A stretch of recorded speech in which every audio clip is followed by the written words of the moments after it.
Seat বেল্টডাল লগাই লওক লগালে পহল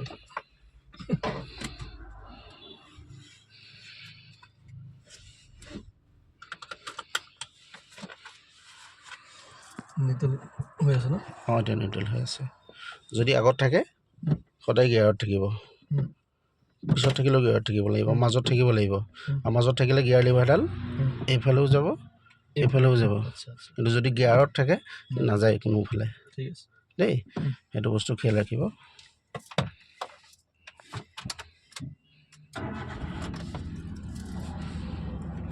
প্ৰথম গিয়াৰ লানো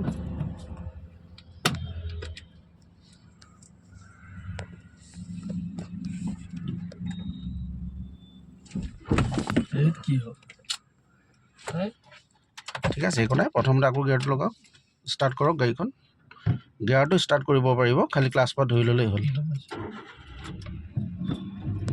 ক্লাছ পাত বাইটিং পইণ্টলৈ আনিব সম্পূৰ্ণ ক্লাছ পাত দি দিলে গাড়ীখন যাব নোৱাৰে হে লাহে লাহে লাহে লাহে 50% এৰক তেতিয়ালৈকে আমাৰ এক্সেলেটৰৰ প্ৰয়োজন নাই খালি ক্লাছ পাত এৰিলে গাড়ীখন নিজে নিজে যাব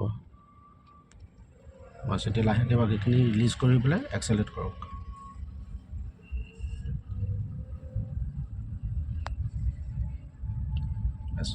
এক নম্বৰত বেছি দূৰলৈ নাযাব 10ৰ আপ হ'লেই আপুনি 2 নম্বৰলৈ লৈ আহিব পাৰিব বাছ 2 নম্বৰলৈ লৈ আহক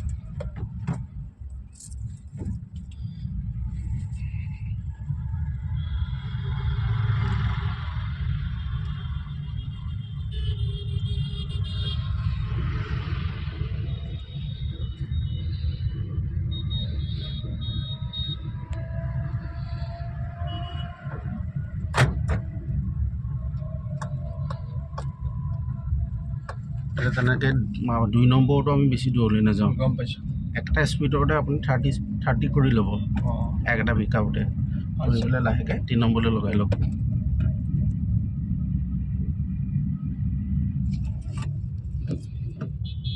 লাগিলে 3 নম্বৰ লাগিছে 3 নম্বৰত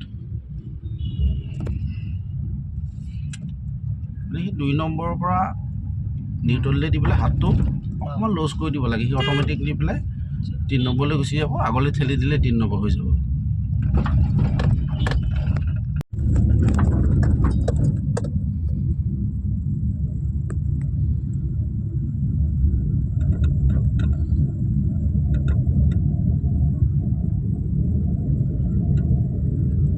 তিনিআলিটো পাৰ হৈ চাইড লগ নহ'ম বাৰু এতিয়া আমাৰ 3ত আছে নহয় গাড়ীখন আমি 3 নম্বৰ গেট গৈ আছোঁ হয়নে গাড়ীখন আমি 40 আপ হ'ব নোৱাৰোঁ যদি 40 আপ হয় তেতিয়াহে 4 নম্বৰ লগাব পাৰিম আচ্ছা আচ্ছা দেই নাই বেয়া মই বেয়া কাৰণে চাইড লগোৱা নাই বাৰু চাইড চলালে মোৰ ভাল লাগিব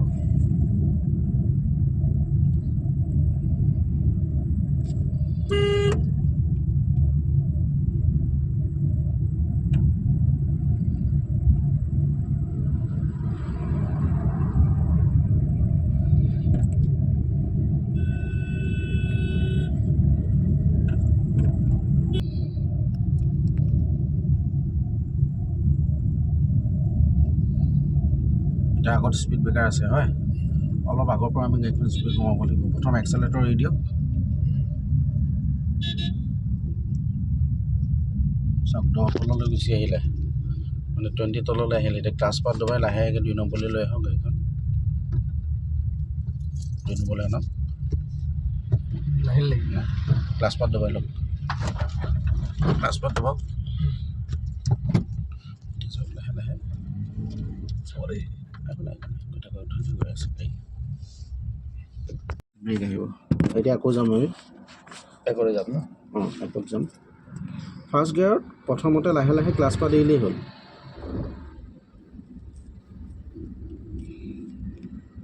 এতিয়া লাহেকৈ এক্সেলেট কৰি পেলাই 10ৰ ওপৰলৈ গৈ 2 নম্বৰ গিয়াৰলৈ আনক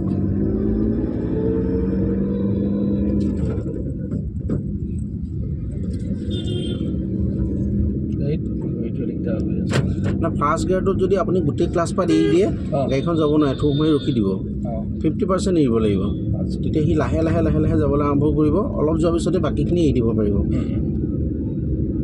প্ৰথম 50% বাকী 50%টো গাড়ীখন অলপ যাবলৈ দিব লাগিব তাৰপিছত এৰি দিব তেতিয়াও কেতিয়াও ষ্টাৰ্ট বন্ধ নহয়। যদি প্ৰথম অৱস্থাতে গোটেই ক্লাছ পাত এৰি দিয়ে গাড়ীখন বন্ধ হৈ যাব স্পীড।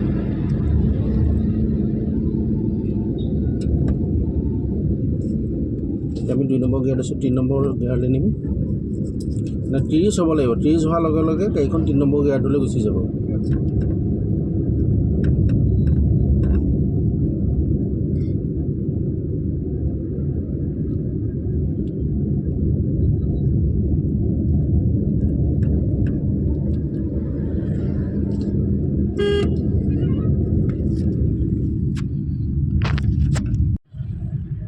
লাহে লাহে গাড়ীখন আমি সেইফালে গছবোৰৰ ওচৰত ছাইড কৰি পেলাই ৰখাম।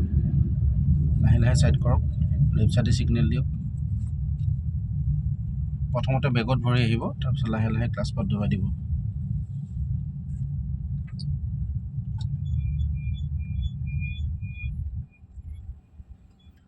বাছ, এতিয়া আমি গাড়ীখন নিউট্ৰেল কৰিলেও হ'ব। আপুনি কি গম পাইছেনে কথাটো? মানে ধৰি লওক আপুনি 3 নম্বৰত চলাই আছে, গাড়ীখন আমি ৰখিবলগীয়া হৈছে, প্ৰথমতে বেগত ভৰি আহিব বা গাড়ীখন শ্ল' কৰিবলগীয়া হৈছে, প্ৰথমতে বেগতে ভৰি আহিব লাগিব, তাৰপিছতহে ক্লাছ হ'ব। হ'ব?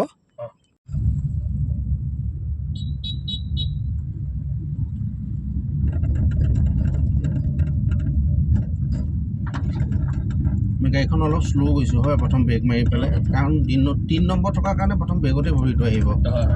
যদি 10 তললৈ নাহে, আমি 30ত আমি 3 নম্বৰ লগাইছোঁ, যদি 20 তললৈ নাহে গিয়াৰটো চেঞ্জ কৰিব নালাগে, আকৌ যাবগৈ পাৰিব, ক্লাছো ধৰিব নালাগে। তেতিয়া যদি 10 তললৈ গুচি আহিলেহেঁতেন, মানে 20ৰ তললৈ গুচি আহিলেহেঁতেন, 30ৰ পৰা 20ৰ তললৈ, তেতিয়াহে লাগিব। আচ্ছা, বেয়া ৰাস্তাৰ কাৰণে 3 চলাই ৰাস্তাটো ক'ব কিমান স্পীড চলাওঁ, ৰাস্তাটো যিহেতু বেয়া, আমি 3 নম্বৰত লাহে লাহে চলাই আছোঁ।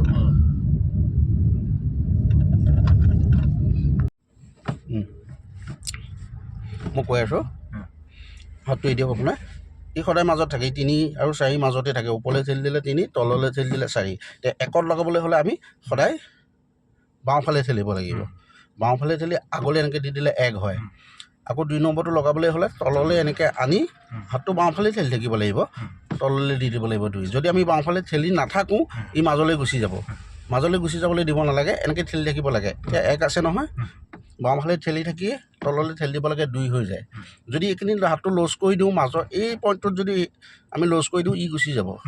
সেইটো কাৰণে লছ কৰিব নালাগে, তললৈ এনেকৈ ঠেলি দিব লাগে, 2 হয়। তেতিয়া টেনিলেই লগাম, আগলৈ দি দিলোঁ নিউট্ৰেল হ'ল, হাতটো সামান্য পৰিমাণে এৰি দি আগলৈ দি দিব লাগে, সম্পূৰ্ণই দিব নালাগে। হাতটো 2ত আছে, আগলৈ দিলোঁ, অলপ লছ কৰি এনেকৈ দি দিব লাগে। লছ কৰাৰ লগে লগে সি অট'মেটিক গুচি যাব।